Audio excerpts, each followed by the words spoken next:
आपल्यातील परके. रविवारचा दिवस होता. मनोहर आजोबा आपल्या मुलांची भेटायला येतील वाट बघत होते. त्यांना 8 दिवस झालभर नव्हत. त्यांना एका आश्रमात ठेवल होत. त्यांचा नाश्ता झाला आणि सकाळच्या गोळ्या घेऊन झाल्या होत्या. एरवी ते टीव्ही पाहायचे या वेळेला, पण तब्येत बरी नसल्यामुळे झोपले होते. त्यांना बीपी सोडून कुठलाही आजार वगैरे नव्हता, परंतु वय झाला ना काही शरीराच्या तक्रारी सुरूच असतात. तेही त्याकडे दुर्लक्ष करून आलेला दिवस छान जगत होते. एक 90 पार केलेले आजोबा ते एका आश्रमात राहत होते. त्यांनी आयुष्यभर खूप कष्ट केले. त्यांनी गव्हर्नमेंट सर्व्हिस केली. त्या काळात पगार फार नव्हता, पण आजोबांनी त्यांच्या तिन्ही मुलांना खूप शिकवल आणि त्यांना त्यांच्या पायावर उभं केलं. त्यांची दोन्ही मुले प्रकाश आणि आनंद दोघेही इंजिनियर होते. मुलगीही चांगल्या पोस्टवर कंपनीत मॅनेजर होती. तिघेही सेटल होते. शहरात राहत होते. पण आजोबांना आता घरी एक ठेवण योग्य नव्हत, कारण दोन्ही मुले आणि सुनाही जॉबमुळे बिझी राहत. मुले शाळेत जात होती. आजोबांना घरी एकटंच राहावं लागे. त्यांचे मेडिसिन आणि इतर काही गोष्टी हव्या असतील तर त्यांना वेळेवर मिळाव्यात म्हणून मुलांनी त्यांना आश्रमात ठेवायचा निर्णय घेतला. त्याच सुरुवातीला तयार नव्हतंच, पण त्यांच्या मिसेस गेल्यानंतर ते खूप एकटे पडले होते. त्यांना आश्रमात जायच्या आधी मुलगी कल्पना त्यांना भेटली आणि 2 दिवस सोबत राहिली. त्यांना काय हवं नको ते सगळं घेऊन दिलं. बाकी आजोबांना तर पेन्शन मिळत होती. ते कधीही मुलांना 1 रुपयाही मागत नव्हते. पण बिझी लाईफमुळे त्यांच्याकडे लक्ष द्यायला कुणाला वेळ नव्हता, कारण प्रत्येकाला आपली स्वप्ने पूर्ण करायची असतात, संसार असतो. यात गुरफटले जातात सगळेच. मग आजोबांच्या घरची स्थितीही अशीच होती. मग त्यांनी ही मनाची तयारी केली की आपण आश्रमात जायचं आणि तिथेच समवयस्क लोकांसोबत छान राहिलेलं आयुष्य आनंदाने जगायचं. आता आपलं काही होवो, आपण परत या घरी नाही यायचं असते ठरवतात. आजोबांनी काही मागितलं तर सुनबाई म्हणायच्या, काय ओ बाबा, तुम्हाला देईपर्यंतही धीर नाही निघत. काम असतात महत्वाची, चालू उठता येत नाही.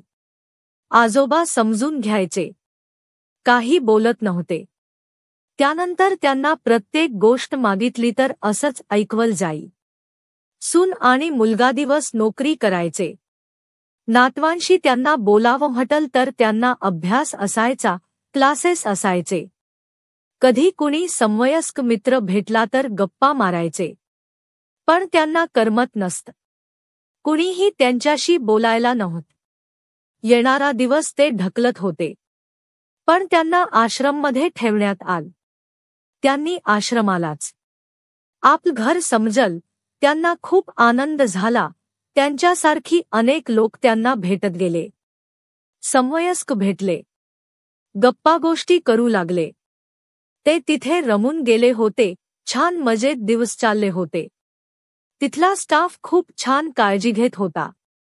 त्यामुळे त्या आजोबांचे दिवस छान जात होते. तेही मजेत होते. अधूनमधून मुले त्यांना भेटायला येत. कधीकधी ते आजोबा आजारी पडायचं वयोमानाप्रमाणे, पण लगेच बरे व्हायचे. त्यांचा सगळा खर्च त्यांच्या पेन्शनमधून करण्यात येई. पण त्यांना कधी काही झालं तर त्रास तर स्टाफ किंवा डॉक्टर घरच्यांना फोन करून कळवायचे. तर त्या मुलाला राग यायचा. त्याला वेळ नसायचा. घरातही सगळं बघावं लागायचं. मुलगीही तिच्या संसारात आणि जॉबमध्ये बिझी होती. आजोबा खूप समजदार होते. ते कुणी भेटायला नाही आले तरी समजून घ्यायचे. त्याची सर्वांशी मैत्री झाली होती. स्टाफला ते खूप हसवायचे, म्हणून प्रत्येकाला लागला होता. ते सर्वांना आवडायचे. असेच दिवस चालले होते. ते थोडे आजारी होते. अशक्तपणा जाणवत होता. म्हणून आपल्या मुलाची वाट बघत होते. तो महिना झाला आला नव्हता. त्या दिवशी आजारी असताना ते झोपले होते. त्यांना आपल्या मुलाचा आवाज कानी पडला. त्यांना मनाला धीर आला. छान वाटल आपला माणूस सोबत असला ना, कुठलाही आजार असू देत एक आधार मिळतो, लढण्याची ताकद मिळते. त्याच दिवशी थोड्या वेळाने त्यांच्या खोली शेजारीच त्यांना बडबड ऐकू येत होती. ते गाढ झोपून गेले होते, परंतु पुसचा आवाज येत होता. हे दुसरे तिसरे कुणी नसून त्या आजोबांचा मोठा मुलगा आणि सुनबाई होत्या. डॉक्टर आणि नर्सला बोलत होते. अहो, त्यांना बरं नाही आहे, तुम्ही त्यांची ट्रीटमेंट करता, काळजी घेता, हे सगळं ठीक आहे. पण त्याचंही आता 90च्या पुढे वेळ गेला आहे. कशाला तुम्ही जास्त ट्रीटमेंट करता, त्यांचं आयुष्य वाढवता. यात आमचाही वेळ जातो. मुंबईवरून पुण्याला येण आणि त्यात आम्ही सगळेच नोकरी करतो. आम्हालाही फारसा वेळ नसतो. ओ डॉक्टर आणि नर्स शांतपणे ऐकून घेऊन त्यांना व्यवस्थित समजावून सांगत होते. पण लोक त्यांचंच म्हणणं मांडत होते. त्याच मत होत की थांबवा, आता हे सगळ्यात पैसाही जातो आणि आम्हालाही वेळ नसतो. ते आजोबा इतक्या दिवस छान जगले, आता पुन्हा त्यांचं आयुष्य कशाला वाढवता? एवढी ट्रीटमेंट का करायची? त्याच वेळ झाल ना आता. पण डॉक्टरांनी त्यांना सांगितलं, तुम्हाला बाबांची ट्रीटमेंट नसेल करायची तर राहू द्या, कारण कुणाही व्यक्तीला काही त्रास होत असेल तर आम्हाला ट्रीटमेंट अशी अर्धवट सोडता नाही येत. आम्ही आमचं कर्तव्य पार पाडू. तुम्हाला भेटायला यायला वेळ नसेल तर आमचा स्टाफ काळजी घेऊ शकतो. जरा तुम्हीही समजून घ्या ना. त्याचही वय झाल आहे, म्हणजे त्यांनी यापुढे जगूच नये आणि आपण त्यांना अस्मरणाच्या दारात सोडण कितपत योग्य वाटत तुम्हाला? आणि ट्रीटमेंटसाठी फार थोडीच पैसे लागत होते, फक्त आयवही, इंजेक्शन आणि काही मेडिसिन, एवढंच त्यांना आता गरजेचं आहे. त्यावरून तुम्ही एवढं बोलत आहात तस नाही ओ डॉक्टर, फक्त एवढंच वाटतुगाच त्यांचं आयुष्य वाढवून त्यांना त्रास देण बरं नाही. त्यांचा मुलगा म्हणाला, पण डॉक्टरांना जे समजायचं ते समजेल. यांचा आवाज वाढला. हे नवरा बायको डॉक्टर आणि नर्सशी जे काही बोलत होते आणि त्यावर डॉक्टराच त्यांना समजावण सगळंच त्यांनी ऐकलं होत. पण ते झोपले आहेत असं दाखवत होते. डॉक्टर आणि नर्स निघून गेले.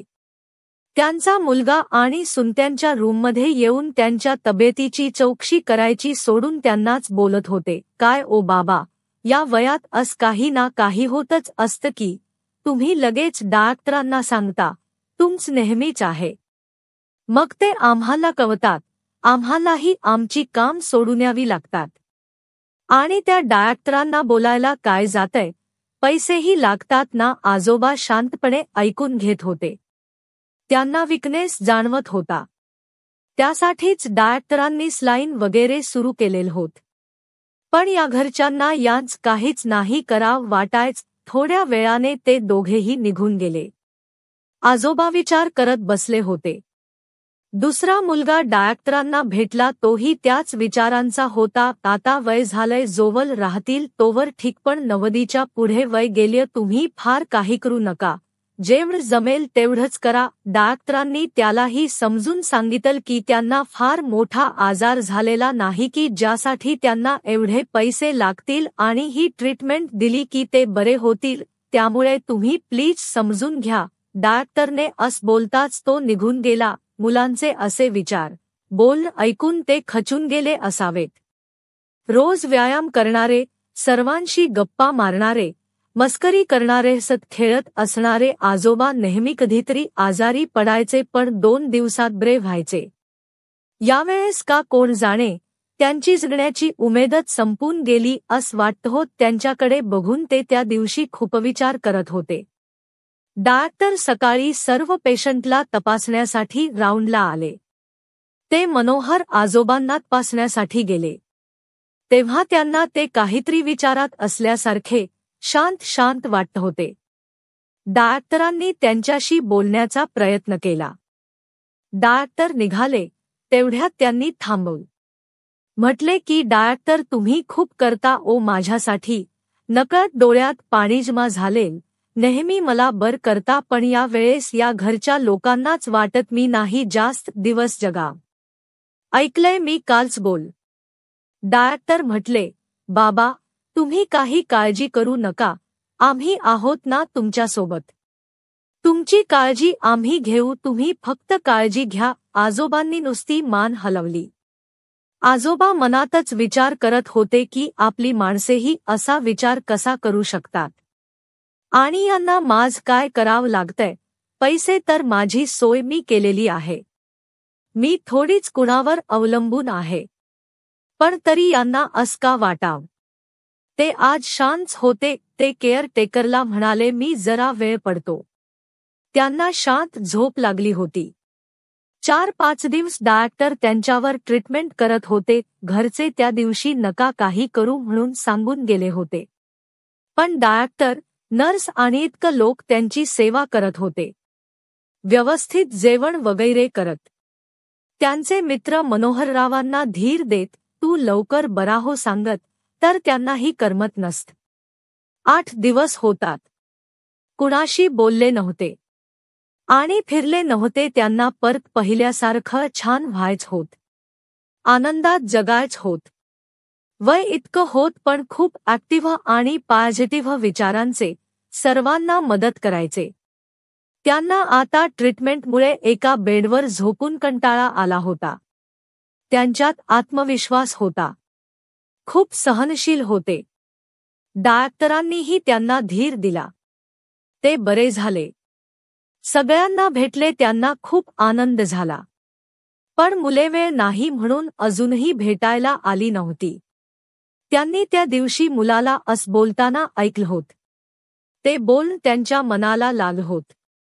त्यांच्याकडे पैसा खूप होता, पण माझ्यासारखे इतरही लोक असतील.